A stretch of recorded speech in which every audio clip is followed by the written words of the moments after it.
The zombie apocalypse. It is an enticing and widely beloved genre throughout much of pop culture, especially in video games. Over the years, millions of fans globally have come to recognize and love this gripping and horrific theme. And many different video games have been created around the genre. But in the vast space of the zombie apocalypse, one single game stands out above the rest: State of Decay 2.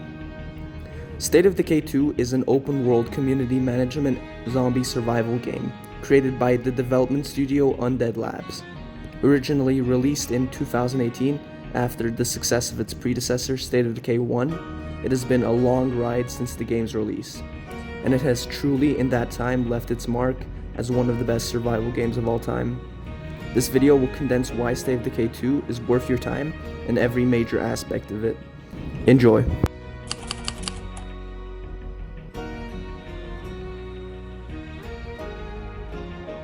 State of Decay 2 is a true survival game. But the difference between it and most classic zombie survival games is that in State of Decay 2, you do not simply control one character the entire time. Instead, you have a community of survivors that need to be fed, have housing, beds, and a lot more. In this game, you manage every single one of your survivors without any exceptions.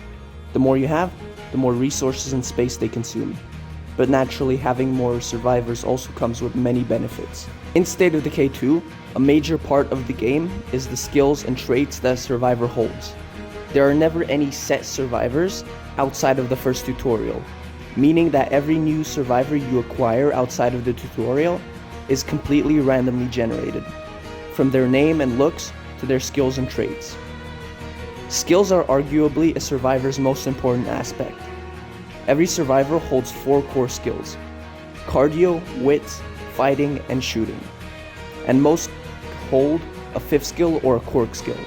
Those that do not have either a quirk skill or a 5th skill can learn one from skill books of any kind that you will accumulate throughout your playthroughs. An example of a 5th skill would be something such as chemistry, which will allow you to add many different bonuses to your community that you did not have before. Now, every core skill and 5th skill can be upgraded after enough work has been put into leveling up that skill. For example, you can upgrade your shooting skill into something like assault or gunslinging, and your chemistry skill into munitions or pharmacology. If any survivors do not have a 5th skill, they can also have a quirk skill. These skills, while not being as helpful as a 5th skill, can be effective, and there are many different ones to pick from. One example would be Lichenology, which provides your community with 2 meds resources per day. However, unlike core and 5th skills, quirk skills cannot be upgraded at all. There are so many different skills and varieties of those skills in the game that it is overwhelming, and you can really customize your survivors however you want. Survivors also have different traits added to them that can add certain bonuses as well as affect your characters negatively. But they are not as important as skills. Your survivors are the bread and butter that holds your community together, and taking care of them is equally as important as using them. This is where we get into our next topic: your base and resources. In State of Decay 2, you will always have one main home base. There are many selections of bases that you can choose from all over your map, and depending on how large they are, it can cost more influence and require more survivors in your community. See, influence is basically the currency of the game. You gain influence through various means, such as completing missions, killing special infected zombies, and trading with other survivors. Influence is used for a variety of things in the game, namely acquiring new bases, buying goods from other surviving communities, and creating and upgrading outposts. Now you may ask, what are outposts? Outposts are smaller hideouts that you can establish in nearly any building in your map. These outposts can provide daily resources depending on what building you establish them in, and how much you upgrade them. Outposts have a maximum level of free, and cost exponentially more resources to upgrade each time. You can have a limit of 4 outposts without any external buffs and extra modifiers that I will not be getting into. So just know that outposts are safe havens away from your base that can provide daily resources to your community. Now we move on to the topic of resources. In State of Decay 2, there are 5 main resources that you will be using all the time. These resources are food, meds, ammo, materials, and fuel. Starting off with food, it is arguably the most important resource in the game. You need a steady and reliable supply of food to get through the game, otherwise you risk your community starving and their morale plummeting. A survivor's morale is also extremely important. Low morale will result in less efficient survivors that impact your community negatively, while high morale makes your survivors more efficient and hardworking. Meds are also an important resource for your day-to-day survival. Injuries are inevitable when you are out scavenging and you need something to help your recovery. They're required for keeping your infirmary running, and they can also be used for crafting health-restoring consumables and healing your survivors from health injuries. After meds, there is ammo. Ammo is a resource which is used for the safety of your community.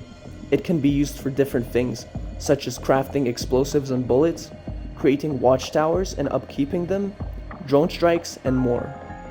Keep in mind that the ammo resource is not related to the amount of bullets that you have in your storage. Materials are the second most important resource in the game. It is imperative to always have a large supply of materials to upkeep your base, and literally every single facility that you want to construct in your base requires materials. Without materials, your community cannot function, as materials have so many important uses. Finally, we have the fuel resource. This resource is also very important, being used for crafting fuel cans for your vehicles, powering your base with water and light, and also being used for crafting explosives. Now we move on to the topic of your base. As stated before, your base is your main home in State of Decay 2. This is where all of your survivors will be located and where you can access and build facilities, as well as use your supply locker.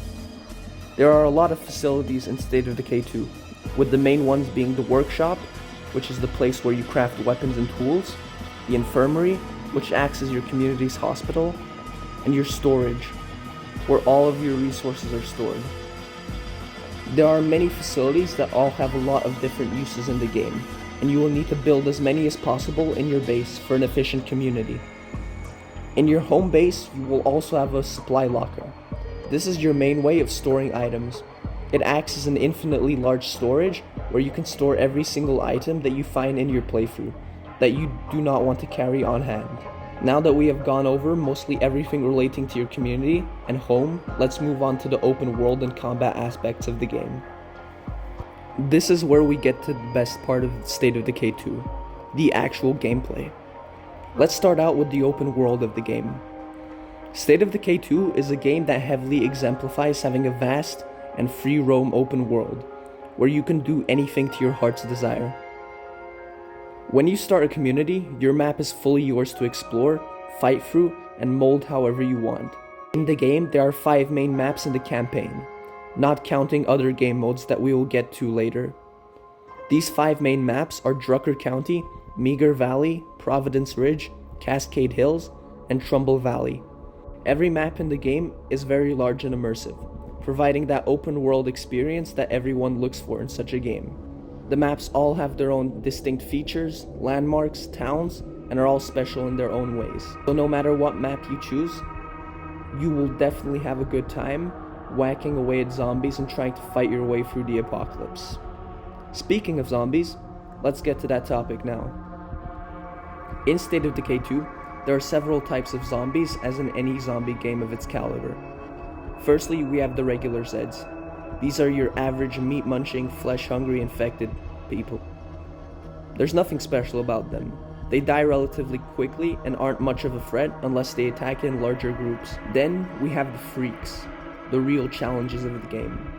In State of Decay 2, there are 4 types of Freaks: Screamers, Bloaters, Ferals, and Juggernauts.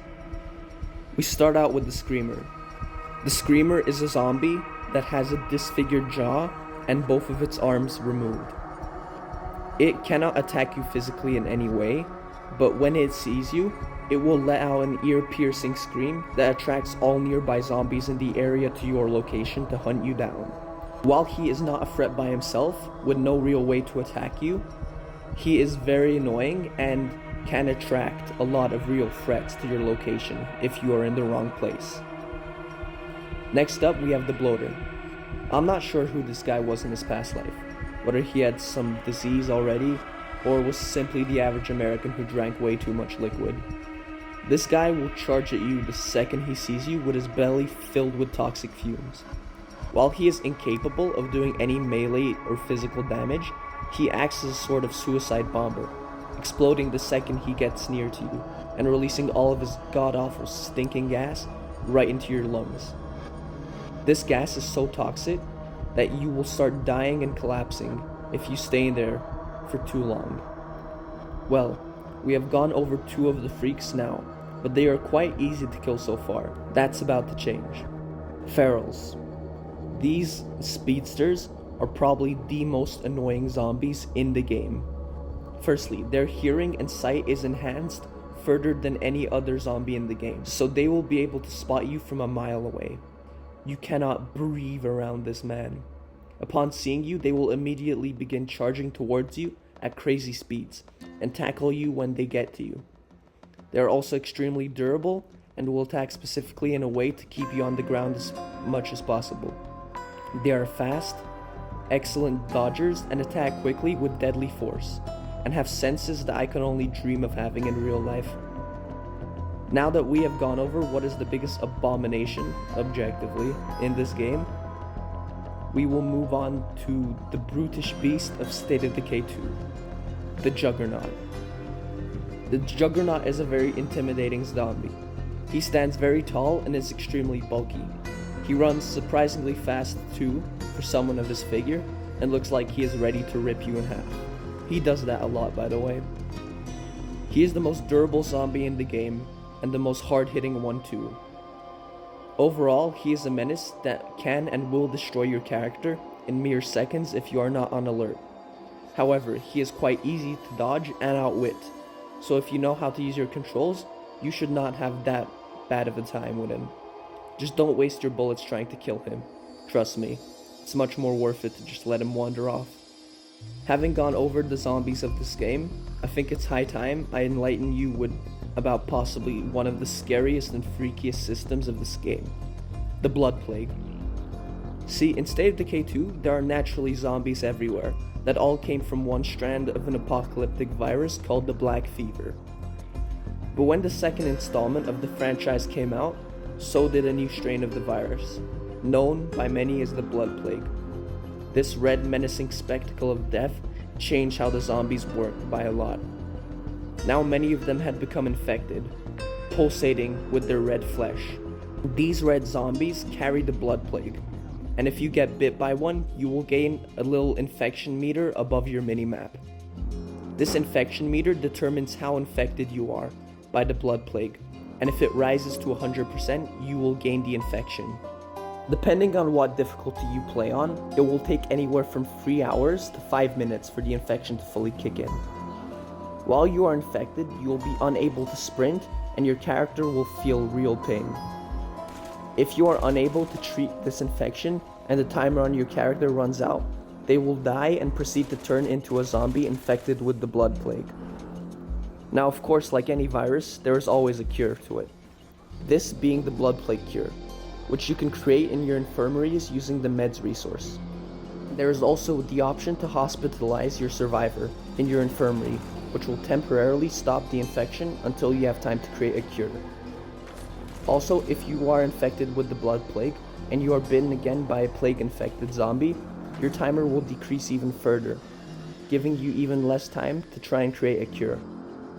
Now, in the earlier and easier difficulties, this new disease will not seem like much of a problem, but as you progress into the harder levels of State of Decay 2, the Blood Plague will become one of your biggest nightmares if you are unwise enough to not be prepared for it.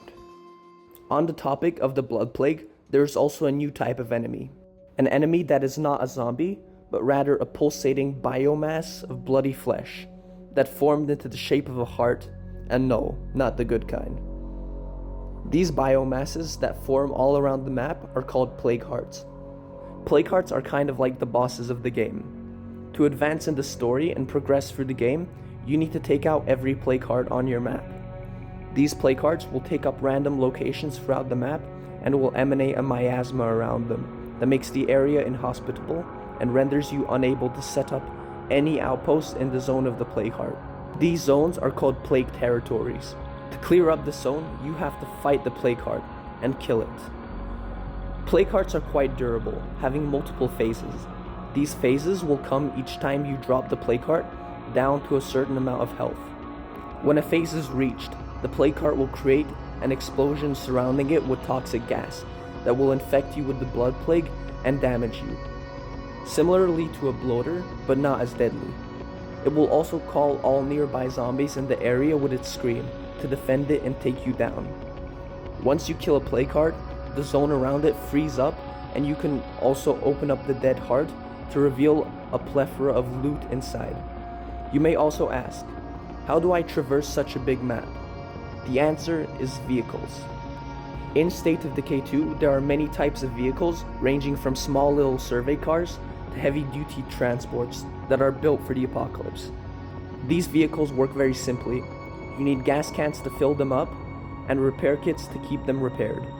If you do not repair a vehicle, it will eventually get to a point where it can no longer withstand any more damage and will cause a massive explosion, destroying your vehicle and heavily damaging anyone in the radius of the explosion.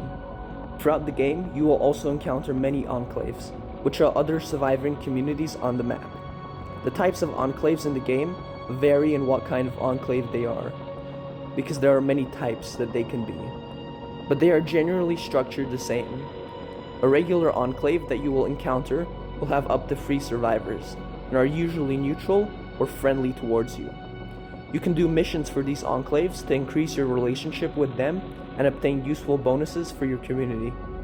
You can also trade with these enclaves for supplies and gear that you may not have obtained yet. While most enclaves on the map will generally be neutral or friendly to you, there are a few that will spawn as hostile or will turn hostile as a result of a decision that you make. In my opinion, hostile enclaves, especially in the harder difficulties, are comparable in lethality to a horde of blood plague zombies and freaks. This is because they almost always hit your head when shooting you, and that combined with them having a ton of health makes them dangerous opponents in the zombie apocalypse. So I recommend to befriend and help other surviving communities, because you never know what might happen. One bullet to the head and it could all be over for you. Curveballs are a feature that will impact your game quite a bit, depending if you have them on or not. Curveballs are special modifiers that will be randomly applied to your game that can change it up for the better or for the worse. An example of these curveballs would be the finer things in life for a positive curveball and the black heart for a negative curveball. The finer things in life is a positive curveball that sends a supply drop full of luxury goods somewhere on the map and increases your community members' chance to randomly find luxury items. These luxury items can then be traded with other enclaves for a good amount of influence. On the other hand, the black heart is a negative curveball that will spawn a black heart somewhere on the map. This black heart is basically a supercharged plague heart that will be much tougher to kill, while also calling more zombies and damaging you way more, as well as applying random debuffs when you enter its zone. These curveballs can affect your game positively or negatively, and you can even customize the settings of curveballs after the latest update 37. The end game of State of Decay. In this game, one of the more criticized parts is the lack of proper endgame and story. See, State of Decay 2 is meant to be a game where you survive and go through the zombie apocalypse yourself, creating your own story. But even with that in mind, there is a campaign you can follow. There are 4 different potential storylines you can choose to complete, depending on who your leader is. You can elect a leader for your community if they reach enough standing by performing various actions. There are 4 leader types: Builder, Trader, Sheriff, and Warlord. While this might seem good, each storyline is relatively similar to one another, and the stories never change. They always stay the same each playthrough, and it can get a bit repetitive at times. This and the multiplayer, which we will get into in a bit, are basically the only mild criticisms I have about the game. And even so, it's not a bad thing, just could use a little bit of improving. I'll let you go play the game and make your own decisions. And if you already played the game, then be sure to tell me what you think in the comments. Now that we have wrapped up everything about the core survival and open world part of this game, we will move on to the final chapter. Finally, we move on to the topic of multiplayer. Now, despite how cool State of Decay 2 multiplayer could be, and how fun it sounds, it really isn't that good. I much prefer to play in single player, which is how the game is meant to be played anyways. Trust me when I say it is much more fun to experience the game by yourself. There are also 2 other game modes in State of Decay 2, these being Heartland and Daybreak. In my opinion, they aren't as good as the regular campaign, but they are still really fun to play. Heartland is basically an alternate storyline separate from the campaign. It's set a few years before the campaign and follows an actual proper storyline that is really interesting. There are a bunch of new features in Heartland, and it is absolutely worth the playthrough. Then we have Daybreak. Daybreak is a game mode where you have to defend a technician from 7 massive waves of zombies as he tries to fix a relay. This game mode is actually really hard. It offers another fun challenge to the game, and you can also get rewards to exchange in your main campaign game, such as advanced guns and facilities. Overall, Heartland and Daybreak are both really nice additional game modes and offer a new experience to anyone who wants to try them. And the multiplayer is alright, but there is a lot to improve in that aspect.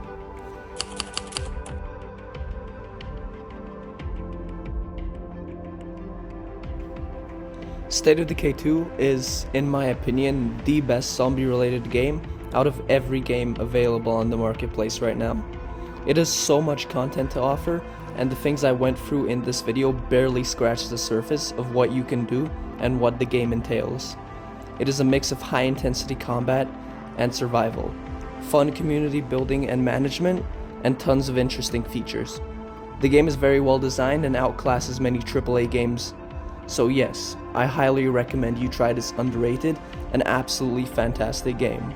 And I promise you, you will enjoy your experience. Undead Labs has also officially confirmed that the new installment of the game, State of Decay 3, will release soon, so I cannot wait for that too. Knowing the studio of Undead Labs, we will be in for a complete masterpiece.